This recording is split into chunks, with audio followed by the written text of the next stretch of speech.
আলাইকুম আৰু hello' everyone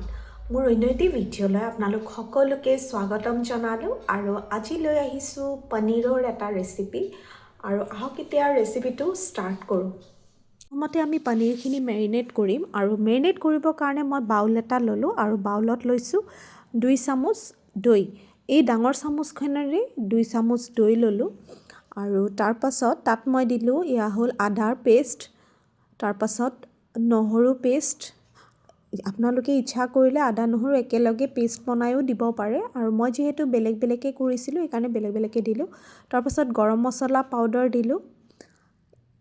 আৰু হালধি গুড়ি আৰু নিমখ আপোনালোকে পনীৰখিনি মেৰিনেট কৰা হিচাপত যিখিনি লাগে সেই হিচাপত দিলে হ'ল আৰু red chilli powder, red chilli এয়া কাশ্মীৰী লাল মিৰ্চ মানে সেইটো, আৰু লাষ্টত নেমু টেঙা অকণমান তাত চিপি দিলোঁ আৰু এইখিনি দিয়াৰ পাছত মই গোটেই বস্তুখিনি ভালকৈ মিক্স কৰি ল'লোঁ আৰু এতিয়া মই পনীৰখিনি মেৰিনেট কৰিম। মই এয়া আমুল পনীৰৰ 2 পেকেট এনেকুৱা লৈছোঁ আৰু সেইখিনি কাটি লৈছোঁ ফাৰ্ষ্টত আৰু তাৰপাছত এপিচকৈ মই পনীৰ লৈছোঁ মেৰিনেট মানে সেনেকৈ গোটেই মছলাখিনি তাতে কোট কৰি লৈছোঁ যাতে গোটেই পনীৰখিনি যাতে মছলাখিনি ভালকৈ সোমাই যায় আৰু তাৰপাছত এনেকৈ মই গোটেই পনীৰখিনি মেৰিনেট কৰিলোঁ আৰু এয়া মেৰিনেশ্যনৰ পাছত পনীৰখিনি আৰু এতিয়া মই যিহেতু গ্ৰেভিটো বনাবৰ কাৰণে পিঁয়াজখিনি কাটিম আৰু পিঁয়াজ মই এয়া যিবিলাক যিহেতু সৰু চাইজৰ পিঁয়াজ হয়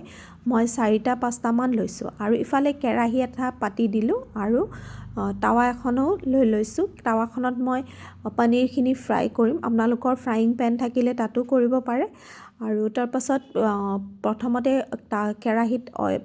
তেল দিলোঁ, তেল দিয়াৰ পাছত বাটাৰ অকণমান দিছোঁ আৰু তাৰপাছত তেজপাত দিলোঁ আৰু গোটা জিৰা দিলোঁ আৰু জিৰাখিনি যেতিয়া ফুটি উঠিলে তেতিয়া তাত মই পিঁয়াজ আৰু কেঁচা জলকীয়া 2টা মই ফালি দিছিলোঁ, কেঁচা জলকীয়া আৰু পিঁয়াজ মই যিখিনি কাটি থৈছিলোঁ সেইখিনি দি দিলোঁ। এইখিনি মই ইফালে ফ্ৰাই হ'ব দি দিলোঁ আৰু ইয়াতে মই টাৱাখনত প্ৰথমতে তেল অকণমান দিলোঁ আৰু বাটাৰ অকণমান দিছোঁ। এইখিনি দিয়াৰ পাছত মই পনীৰৰ যিখিনি পিচ মই মেৰিনেট কৰি থৈছিলোঁ সেই পিচখিনি মই তাতে এপিচকৈ দি দিলোঁ আৰু এইখিনি মই এনেকৈ ফ্ৰাই হ'বৰ কাৰণে দি দিলোঁ। ইফালে পিঁয়াজখিনিও লাহে লাহে লাইট গোল্ডেন ব্ৰাউন কালাৰ হৈছিলে আৰু তেতিয়া তাত মই আদা নহৰু পেষ্ট এড কৰি দিলোঁ আৰু এইখিনি অকণমান সময় ফ্ৰাই কৰিলোঁ যেতিয়ালৈকে মানে আদা নহৰুৰ যিটো কেঁচা গোন্ধ থাকে সেই গোন্ধটো গুচি নাযায়। এইখিনি যেতিয়া ফ্ৰাই হৈ গ'ল তেতিয়া তাত মই বিলাহী মানে মই পিউৰি বনাই থৈছিলোঁ সেইখিনি দিম। তাৰ আগতে মই ভাবিছোঁ পনীৰখিনি মানে অকণমান হৈছে নে নাই আৰু যিহেতু মই গেছটো পনীৰখিনি য'ত ফ্ৰাই হ'ব দিছিলোঁ গেছটো মিডিয়াম ফ্লেমত দিছোঁ। ইয়াত মই এতিয়া দিলোঁ বিলাহী পেষ্ট আৰু বিলাহীখিনি মই বইল কৰি পেলাই পেষ্ট বনাই লৈছোঁ। একচুৱেলি মই বনোৱা নাই, মোৰ মায়ে মোক বনাই পেলাই দিছে। মই ঘৰত গৈছিলোঁ যেতিয়া গোৱালপাৰা গৈছিলোঁ তেতিয়া মায়ে পঠিয়াই দিছে, মোৰ বহুত কামত আহিছে এতিয়া। আৰু তাৰপাছত এয়া পনীৰখিনি ফ্ৰাই হৈ গ'ল মোৰ, মই ওলোটাই দিছোঁ আৰু অকণমান সময় আৰু এটা ছাইড ফ্ৰাই হ'ব লাগিব আৰু তলত অকণমান লাগি ধৰিছে আৰু মই একেলগে অলপ বেছি এমাউণ্টত দিছোঁ যে সেইকাৰণে। আৰু তাৰপিছত ইফালে বিলাহীখিনিও মানে অকণমান সময় ফ্ৰাই হোৱাৰ পাছত তাৰপিছত মই তাত মছলা দিলোঁ। মছলাৰ ভিতৰত হালধি গুড়ি দিলোঁ, নিমখ দিলোঁ, তাৰপাছত